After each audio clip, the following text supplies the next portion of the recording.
रवी राणा यांनी यशोमती ठाकूर यांना चक्क दिवाळीचा किराणा पाठवलाय। दिवाळीचा किराणा पाठवल्यानं आता यशोमती ठाकूर चांगल्याच आक्रमक झाल्यात। भैया आणि भावी तुम्ही नीट राहायचं, काँग्रेसच्या नेत्या यशोमती ठाकूर भडकल्याचं पाहायला मिळतंय।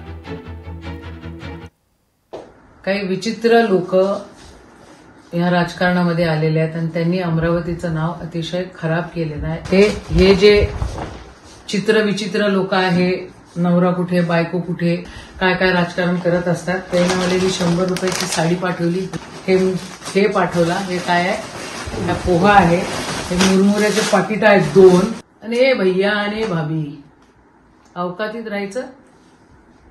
मी काय पहिल्यांदा पडली नाही, आणि मी पडली, निवडून आली, नाही निवडून आली, मंत्री झाली, अजून काय झाली तरी माझ्या स्वभावात कधी फरक पडत नाही। मी माझे पक्ष बदलत नाही, मी सरड्यासारखे रंगही बदलत नाही। लोकशाही मराठी ऐका, पहा, जागरूक रहा।